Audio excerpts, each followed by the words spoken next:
L'hebdo politique. Bonsoir, bienvenue. Vous êtes dans l'hebdo politique sur Radio Sensation Normandie. Ce soir, je reçois Thierry Plouvier. C'est le maire de Lyons-la-Forêt. Il est conseiller départemental de l'Eure. Il est également en charge de la commission des finances, des moyens généraux et du SDIS. Il est président du conseil de développement de la communauté de communes Lyon-Sandel.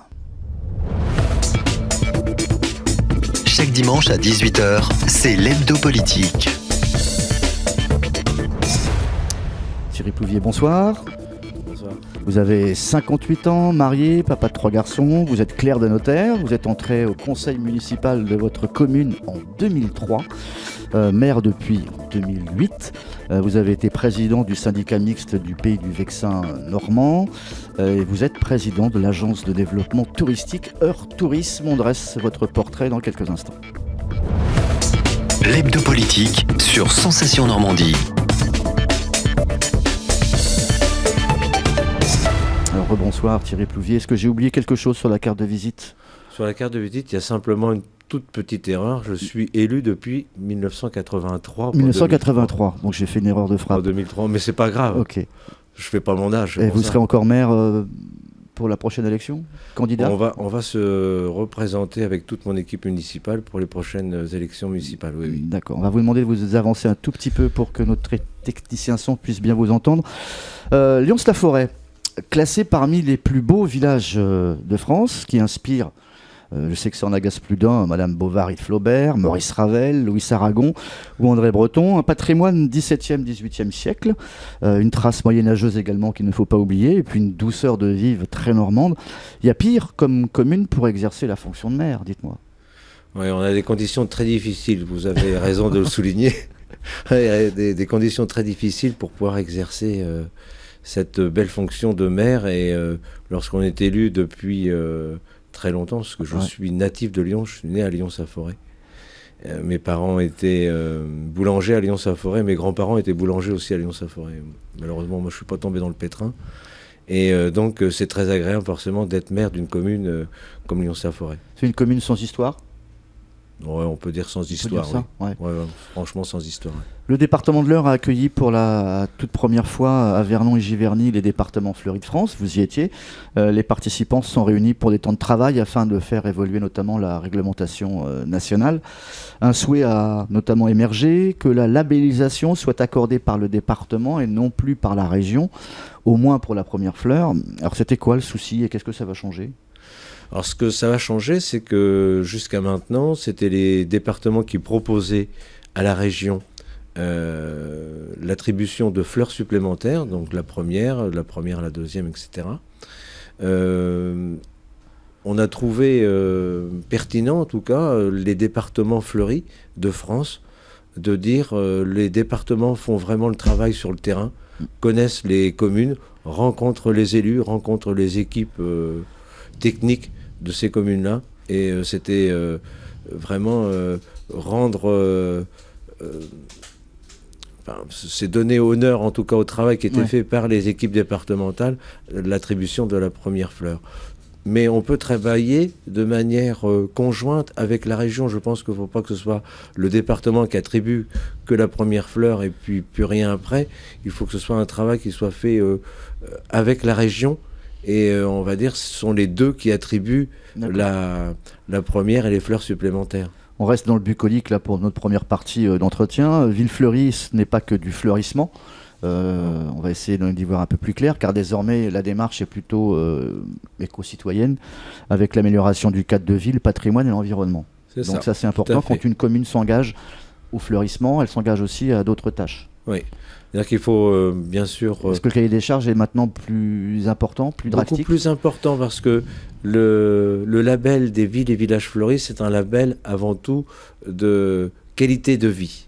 Et lorsqu'on rentre dans une commune qui est labellisée, automatiquement, vous devez avoir tous ces critères-là. Donc on ne met plus 3-4 fleurs, des jardinières au rond-point. C'est plus la fleur au kilo, on est d'accord. D'accord. Et là, maintenant, c'est vraiment la préservation de l'eau, de l'éclairage public, la qualité environnementale et paysagère aussi.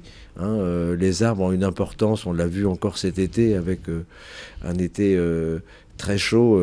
Lorsque l'on était dans des communes où il y a beaucoup de végétation, c'était moins pénible en tout cas. Et l'entretien du petit patrimoine aussi. Et l'entretien du patrimoine, bien évidemment. C'est vraiment tout un ensemble. C'est vraiment transversal aujourd'hui. Le département de l'Eure avait été labellisé premier département fleuri de Normandie. On remet son titre en jeu, je crois qu'on peut dire ça, en 2021, avec confiance ou angoisse, car pour tous ces villages, c'est une vraie reconnaissance. C'est vrai que maintenant, les villages existent aussi grâce à ce label. Oui, ça a été une volonté départementale de pouvoir s'inscrire dans cette démarche-là. Parce qu'on a mis ça a été un axe important et fort de la campagne départementale. Le tourisme a été un axe fort et le fleurissement, en tout cas la labellisation des villes et villages fleuris à une reconnaissance nationale était une obligation pratiquement, je dirais, facile pour pouvoir rentrer dans toute notre démarche de développement touristique. Ça implique qui en fait lorsqu'on s'ouvre pour la toute première fois à ce concours, parce que c'est un concours, une commune qui n'a pas de fleurs, c'est les élus qui prennent part ou les citoyens également ? C'est les deux. C'est d'abord une volonté municipale. Il faut qu'il y ait vraiment une volonté municipale avec une délibération du conseil municipal et qui emmène aussi, alors ça dépend si c'est une grande ville ou si c'est un petit village, mais qui emmène toute la population derrière. Et derrière, il y a aussi, comme je vous le disais tout à l'heure, l'obtention du label, alors que ce soit une fleur, 2 fleurs, 3 fleurs ou 4 fleurs. Mais l'obtention d'un label, ça veut dire que vous faites des efforts dans tous les domaines pour la qualité de vie de vos administrés. On l'entend bien que ça pèse plus au niveau touristique d'avoir une fleur de plus qu'un arrobas de plus, par exemple. Tout à fait. Vous avez tout à fait raison. Ouais. Parce que le label il va avoir 60 ans l'année prochaine. 60 ans, c'est plusieurs générations. Et quand on fait un sondage sur les labels en France, le label Ville et Village Fleuris est reconnu de tout le monde. Il y a certains labels, vous savez, vous pouvez avoir, je ne vais pas les citer, mais vous pouvez avoir des libellules dessus ou des coccinelles, etc. Ou des étoiles, éventuellement. Les gens ne vont pas forcément reconnaître et à quoi ça correspond. Est-ce que le label des villes et villages fleuris, la couleur, c'est facilement reconnaissable. À ce jour, il y a 92 communes du département qui sont labellisées. 35 000 euros sont destinés au prix remis chaque année aux communes. C'est beaucoup ou c'est pas assez ? 35 000 euros. Je dirais que c'est bien. J'ai déjà, depuis qu'on est arrivé au département, repris un petit peu le règlement parce que c'était pas utile d'attribuer des sommes d'argent à des communes de 20-30 000 habitants. Ça n'avait aucun sens. En revanche, ça a un vrai sens pour les toutes petites communes rurales qui sont de 200-300 habitants. Lorsque vous leur apportez même 200-300 euros ou 500 euros pour fleurir leur commune, c'est toujours ça de plus pour eux. Il y a peu de communes dans le département qui ont 4 fleurs. Je crois qu'il y a vous. Il y a la commune de Lyons-la-Forêt et Pontonnerre. Il y a Pontonnerre. Toutes les petites communes jouent également le jeu, mais on a l'impression que les communes un peu plus grandes, comme les sous-préfectures, à l'instar de Bernay, jouent moins le jeu en se cachant derrière un défaut de budget conséquent. Non, je pense pas. Est-ce que c'est pas intéressant pour eux ? Je pense pas. Je pense que c'est, je vous disais tout à l'heure, c'est une vraie volonté politique et municipale de pouvoir s'engager dans cette démarche-là. Et je peux vous assurer qu'au niveau du budget communal à Lyons-la-Forêt, je suis bien placé pour le savoir, on n'a pas augmenté notre budget au niveau du fleurissement lorsque nous étions labellisés 3 fleurs, en passant à la 4e. C'est pas la labellisation qui a fait exploser le budget par 2. Je pense que c'est plus une peur ou une crainte de la part des municipalités et surtout des services techniques de dire on va être 4 fleurs, on va nous imposer des choses qu'on n'a pas l'habitude de faire, etc., alors qu'ils le font inconsciemment déjà. Est-ce que vous comprenez, par maintenant. contre, pour revenir sur Bernay, on a un panneau ville fleurie à l'entrée de Bernay-Ouest qui est complètement délavé, Oui, avec de je l'ai fleurs. vu. On arrive en- Vous l'avez vu. Et en fait, on s'en contente. Ouais, c'est un petit peu dommage qu'on ne prenne pas ça en compte et que on ne fasse pas attention à tous ces petits détails-là.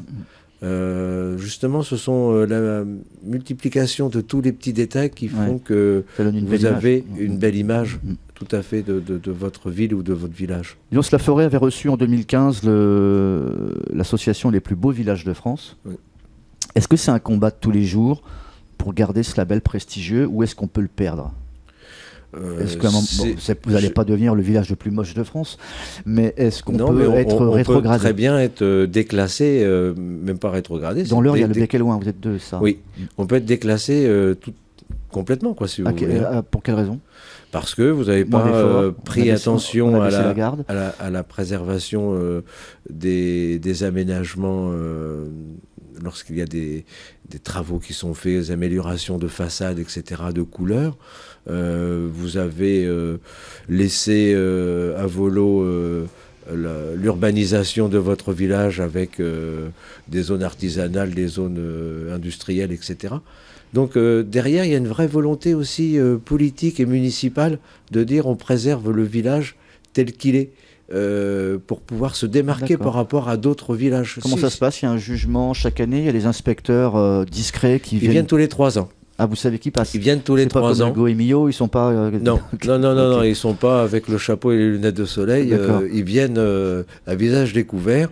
Et il y a un vrai audit qui est fait à chaque Ouais. fois pour savoir ce que l'on a amélioré et ce que l'on fait. Ils regardent bien sûr le plan local d'urbanisme, le PLU de la commune, pour déterminer de quelle manière on appréhende les demandes de permis de construire, les déclarations de travaux, etc. Donc là, en fait, le prochain audit, ça sera quand? Le prochain audit, c'est en 2021. 2021. Ouais. D'accord. Vous avez à l'époque, lorsque vous étiez à la tête du comité départemental du tourisme, réorienté les professionnels dans une démarche de développement touristique et économique. Depuis 2016, est-ce que le chemin a été prolifique et bénéfique? Est-ce que ça a progressé? Oui, ça a progressé et on a aujourd'hui, en tout cas, on commence à récolter les fruits de notre travail. C'est-à-dire que quand on est arrivé au département, donc en 2015, il a fallu tout remettre à plat parce que au niveau du CDT, il n'y avait pas de structure D'accord. avec une feuille de route ni avec des fiches actions, etc. Donc il a fallu tout remettre à plat. Ça a été un vrai travail que j'adore encore faire aujourd'hui. Et aujourd'hui, on commence à récolter en tout cas les fruits donc, de notre travail, avec des filières bien définies. Les filières donc, de l'impressionnisme, du médiéval, du vélo, du vélo-route, etc. Et toutes ces filières-là sont bien calibrées, définies, D'accord. etc. Ok. Donc là, pour le coup, on a eu un vrai travail, ça a duré pendant 1 an quand même, de faire un vrai schéma de développement touristique qui a été approuvé en session plénière au département, avec des fiches actions qui déclinent toutes les actions que l'on doit faire. D'accord. Alors ça, c'est quelque chose qui est Positif. bien calé et Ok. bien en route. Thierry Plouvier, vous ne bougez pas, on passe à la deuxième partie de cette émission. L'hebdo politique. Retour sur l'hebdo politique où je reçois Thierry Plouvier, maire de Lyons-la-Forêt. Vous avez j'allais dire, employer le mot exporter, c'est presque le cas, votre commune au Japon il y a quelques années. C'était quoi la démarche? Qu'est-ce que vous avez été faire au pays du soleil levant? Alors ça peut paraître bizarre d'aller présenter Lyons-la-Forêt au Japon, mais c'était à l'université de Tokyo, Ouais. où des chercheurs sont venus travailler pendant 4 ans à Lyon, à raison d'1 mois par an. D'accord. Et donc la première année, ils m'ont pas dévoilé ce qu'ils venaient faire, mais ils venaient prendre des renseignements sur l'urbanisation, sur les paysages, sur le patrimoine, etc. Et tous les ans, donc, on travaillait pendant 1 mois ensemble Et au bout de 3 ans, je me suis posé quand même un peu la question en disant, mais Qu'est-ce qu'ils font? pourquoi vous faites tous ces travaux-là? Alors, je savais qu'ils étaient de l'université de Tokyo, qui Ouais. travaillaient sur l'urbanisme, sur le patrimoine, etc. Et donc, et je leur ai posé la question, mais pourquoi Lyons-Saint-Forêt? Parce que vous avez 36 000 communes en France, pourquoi Lyons-Saint-Forêt? Donc, ils m'ont dit qu'ils cherchaient d'abord une commune à l'ouest de Roissy, à 1 heure de Paris.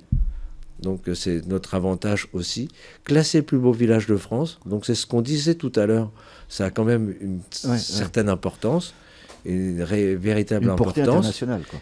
Voilà. Ouais. Et avec un patrimoine bâti et un patrimoine végétal complètement préservé. D'accord. Et la 5e chose, c'était aussi que quelqu'un puisse les recevoir et travailler avec eux sur ce qu'ils faisaient comme travaux sur l'environnement, etc. Ça a été quoi, en fait, la synthèse de ces travaux-là? La synthèse, en fin de compte, c'était de dire de quelle manière vous allez appréhender les premières années du 21e siècle, alors que vous avez un patrimoine avec 20 siècles plus tôt, même voire davantage, parce qu'on a un secteur dans Lyons-la-Forêt qui date de l'époque gallo-romaine, voyez-vous. Donc c'est quelque chose d'assez prégnant à Lyons. Il y a vraiment une vie à Lyons qui remonte bien avant le Moyen-Âge. Et de dire comment vous appréhendez donc le 21e siècle. Et c'est ce que je vous disais un tout petit peu tout à l'heure, c'était de dire on veut se démarquer en préservant au maximum le paysage, le patrimoine, etc. Parce qu'on a un patrimoine de toute beauté. Hein. Ouais. Et donc, pour pouvoir justement se démarquer, pourquoi un visiteur irait voir un autre village ou pourquoi il ne viendrait pas à Lyons-la-Forêt si Lyons-la-Forêt, je veux dire par là, que si Lyons-la-Forêt ressemble au village qui est à côté, pourquoi venir à Lyons-la-Forêt? Est-ce qu'ils ont l'équivalent au Japon? Alors, ils ont l'équivalent des vieux villages. Alors, ce qui les intéressait aussi, c'était les traditions que l'on a pu garder, nous, en France. Et on avait la comparaison avec 2 villages japonais, donc qui sont un peu, des fois, à la montagne. D'accord, ouais. Un village allemand et un village français. Et donc, j'ai eu le plaisir d'aller pendant 3 jours au Japon, 2 jours à travailler, parce que les Japonais sont des bosseurs. Sont des bosseurs, c'est férus de boulot, quoi. Hein. Donc, commencer à 8h le matin, la conférence, on terminait à 20h le soir, et avec très peu de pauses, quoi. Hein. Lyons-la-Forêt, c'est un village de 800 habitants. C'est ça. Ça n'a pas grossi. Non. Avec son originalité, sa notoriété touristique, classement des communes touristiques depuis 1929. C'est ça. 4 fleurs d'or aussi. Étoile au guide vert Michelin. Un festival de peinture, de cinéma. Est-ce que votre commune arrive à tirer son épingle du jeu parmi les gros monstres touristiques de la région Normandie, que ce soit les plages du débarquement, le Mont-Saint-Michel, Giverny, etc., ou Étretat? Est-ce qu'on est dans la cour des grands, là, dans la région? Oui, parce que je peux vous dire que j'ai même été étonné. Alors, c'est le fruit d'un travail qui remonte à plus de 50 ans. Comme vous l'avez dit, Lyons-la-Forêt a été classée commune, à l'époque, on disait de villégiature, en 1929. Bon. Et depuis, Lyons n'a cessé de progresser, certainement à une époque sans faire exprès, parce que on a échappé, si vous voulez, aussi à 2 éléments très importants. Le premier élément, c'est on n'a pas subi, si vous voulez, la révolution industrielle qu'il y a pu y avoir au XXIe siècle. Il n'y a pas trop de béton à Lyons-la-Forêt. Il n'y a pas de béton, il n'y a pas d'industrie. À Lyons-la-Forêt, il n'y avait que la forêt. Bon. Et le deuxième élément, c'est qu'on n'a pas du tout été bombardé pendant la Seconde Guerre mondiale. Donc le village est resté comme au XVIIe siècle, identique. D'accord. Donc tout ça, ça a été forcément restauré avec des matériaux, des vrais matériaux, si vous voulez. Hein. Ça n'a pas été bétonné ni rien du tout. Et aujourd'hui, j'étais très étonné lorsque l'autre jour, il parlait à la télévision sur un journal de 20 heures du patois normand, en faisant voir justement Étretat, les falaises bien évidemment, les parasols de Deauville, Honfleur avec son bassin. Vous reconnaissez forcément, parce que je suis dans le tourisme, donc je connais bien ça. Et à un moment donné, vous voyez le bout de la halle et l'hôtel du Grand Cerf. Vous voyez, donc vous vous dites, tiens, quelque part, il y a une reconnaissance même à l'échelle nationale. C'est la carte postale identitaire, ça, la halle de Lyon. La halle, la place de la Halle, oui. Ouais. La place de la Halle, avec ses maisons à colombages tout autour, c'est ce qui a servi de décor d'ailleurs, parce qu'on en parlait tout à l'heure du film de Madame Bovary avec Claude Chabrol. Bon. Mais au-delà de ça, on fait partie aussi, sur le département de l'Eure, des 15 spots touristiques qui sont reconnus et pour lesquels on peut le proposer à l'international. D'accord. Pour 2018, vous avez proposé ou poussé le projet avec la signature de contrats de territoire. Il y avait également dans un packaging lors de vos vœux le véloroute entre Lyon et les écluses de Pose, la voie verte Paris-Londres reliée à la Seine par Gisors et tout ça. Est-ce que tout ça s'est bien mis en place ou est-ce qu'il reste encore des projets à finaliser ? Alors tout ça s'est mis en place, c'est comme on dit dans notre jargon, c'est dans les tuyaux. C'est dans les tuyaux. Bon, c'est dans les tuyaux. Contrat de territoire. C'est dans la contractualisation, absolument. Et ce que l'on va faire en premier, c'est d'abord d'aller de Lyons-la-Forêt jusqu'aux écluses de Pose. Et de l'autre côté de la passerelle passe la Seine à vélo. D'accord. Puisqu'on se retrouve dans le territoire de l'agglomération de Louviers. Donc passe la Seine à vélo.